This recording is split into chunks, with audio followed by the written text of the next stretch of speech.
Okay, this is part two of measuring, marking, and cutting. Today we're going to be looking at the circular saw, which is your first real introduction to this very important saw in building construction, and also a review of the sliding compound miter saw.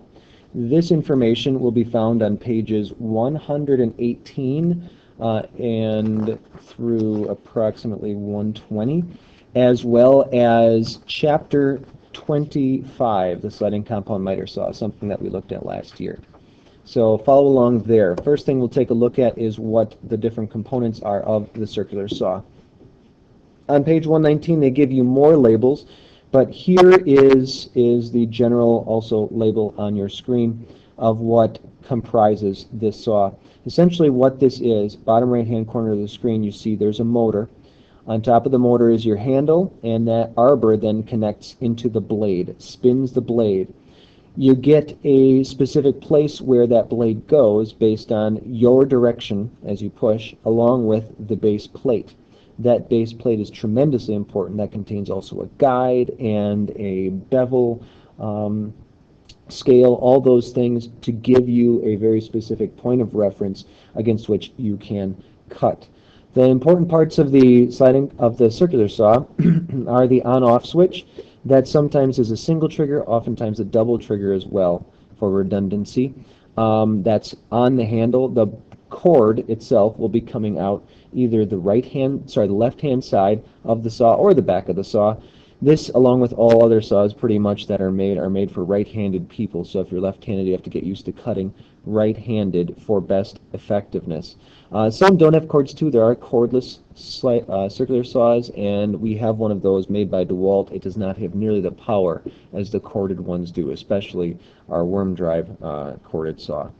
So it can work for small cuts, but if you're doing thicker stuff or longer things through difficult plywood, you're going to want to use the one that has the cord, one of them with a cord.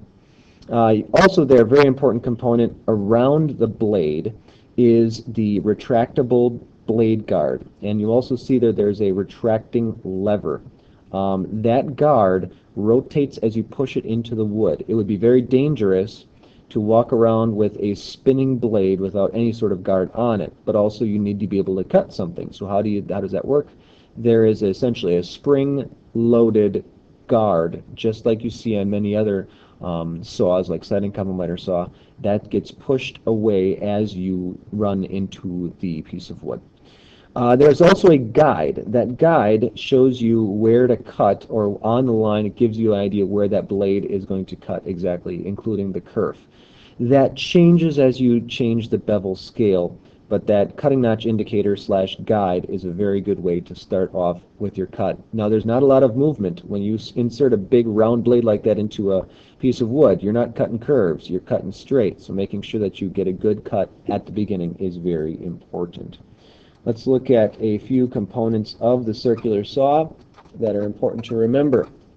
First and foremost, you need to wear eye protection. Of all the saws that we use, the saw that's going to have the most sawdust and other stuff that's just flying off the wood is going to be the circular saw, essentially because the blade goes into the wood from the back first, and then it flies out the front. So if you're cutting something vertical or something that's just very porous, it is going to fly up in your face. So please, please, please, as we always have to wear eye protection, but even at home, get yourself something on, some sunglasses or some other sort of glasses so that you have protection. Make sure all the guides are in the place properly, everything's working right. If not, fix it before you plug it in. Use the saw properly according to manufacturer's instructions, according to how it exactly works. Cut away from the body. Stand to the side of the cut, to the left side of the cut. Don't stand to the right side of the cut, just because of how they're made. Make sure no one is in front of the cut. Concentrate as you're cutting. If you do have to unplug, make sure they make adjustments that way. And finally, watch out for the cord. If it's wrapped around something, it will stop halfway through your cut or even change your directional. Or you might have it running underneath the saw, and then your circular saw does not care if it cuts its own cord. It has no qualms about it, but you should, because that will hurt you, or that will be a very bad electrical event if you do that. Finally, do not set this down until the blade has stopped turning. Most these days have electric brakes, but some do not. Some circular saws will take a while to spin themselves out after their power is gone. Don't set them down until it is totally done spinning. Using this, I've mentioned a few of these things already, but making sure that you use the correct blade for the cut. These blades are easily traded out. There's some that have more teeth per blade. There are some that have less teeth. There's combination blades. There's some that are specifically made for other materials. Make sure that you use the right one, otherwise burning will happen. And burning very easily happens on circular saws, especially because they're typically a little bit cheaper blades than some of the other ones and tools we use.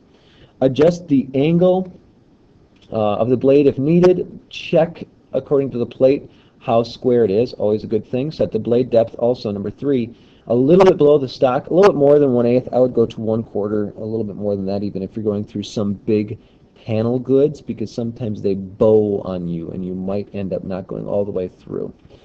Position the stock securely on the sawhorses or on the bench. Good surface down if possible. Why good surface down? Think about how the blade's rotating. It's rotating up into the stock, okay?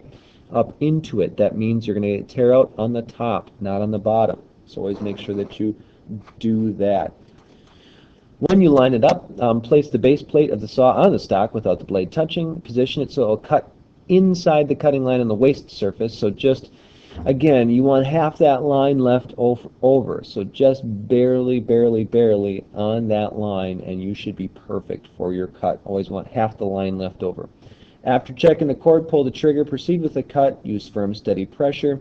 I like to put my leg, as you can see Norm Abram here on the slideshow, I like to put my leg butted up against the piece of wood, and that gives a good firmness. I've got my left arm on the wood, my leg butted up to it, and that gives me 2 points of reference, so then I'll be able to cut well against it, against the line. Otherwise, if you just leave it alone and you're not clamping or anything, the wood's just you're going to push the wood away from you rather than cut through it. Finally, let the blade come to a complete stop, as I had mentioned before. A little review on the sliding compound miter saw. Keeping in mind that the circular saw can cut everything that the sliding compound miter saw can cut. It might not be as deep because of the size of the blade, but it can pretty much do all the same cuts. Few reminders though. Make sure the saw is securely bolted to the table or stand. Don't have to think about that as much in woodworking because you're working with stationary tools.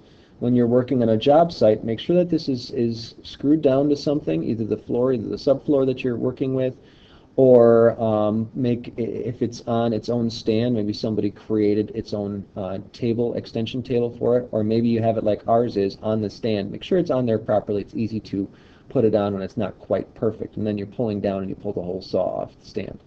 Unplug it before inspecting it or servicing it.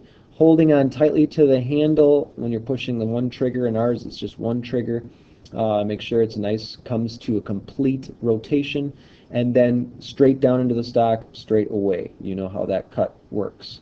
Wait until the blade is completely stopped before you remove it from the stock and from the table. So don't just cut down and all the way back up. Cut down, let it come to a stop, then cut up. It's going to be a finer edge as well. You know how to make the cut. Just a few more points to remind you about.